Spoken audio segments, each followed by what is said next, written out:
You know, when the GATT was set up in the 1940s and the WTO in the 1990s, both are based on a kind of benign mercantilism.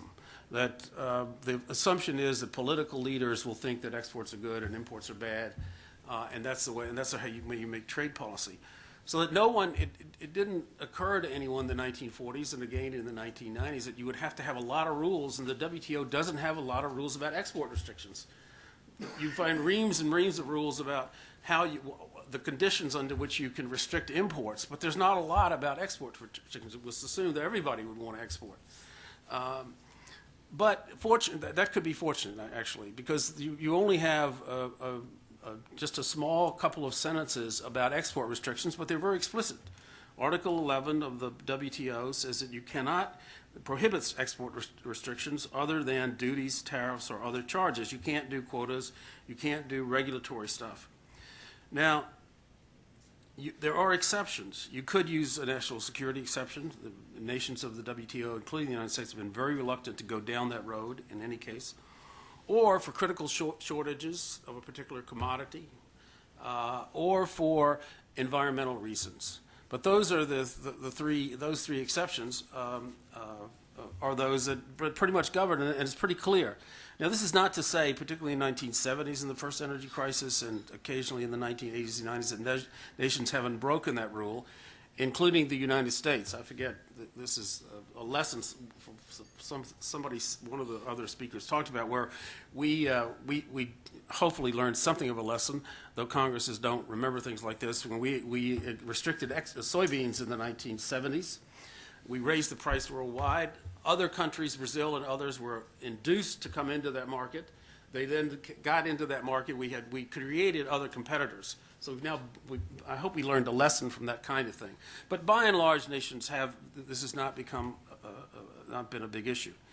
We've had a long-standing, and I'm not going to go into any detail on the endless negotiations with Canada over lumber where they had export restrictions. But the key recent case, obviously, as many of you probably know, or cases were against China, where China was trying to restrict raw materials, the export of raw materials and precious metals.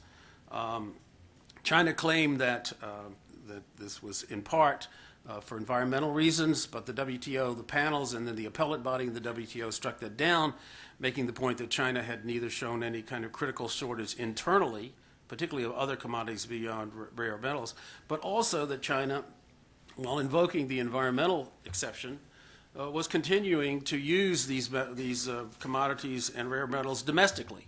So you really couldn't sustain an environmental argument in terms of the WTO. And that, I think, is where we stand. I think the United States, in terms of LNG, if we were to, the argument being that if the argument is going to end up as to whether or not we hold this here in order to keep the price down, I think clearly we would lose the WTO case, because we could not show that there's a critical shortage, nor could we show that there was an environmental reason here. In the event, nowhere in the arguments in favor of LNG export restrictions can I find an argument to the effect that there is some sort, or that market forces have yielded some sort of systematic resource misallocation problem that needs to be corrected. Instead, what we have essentially, and I don't think I'm simplifying your analysis too much to say that what we have is an argument that the multiplier effects of the export restriction are greater than those of the marginal LNG exports themselves.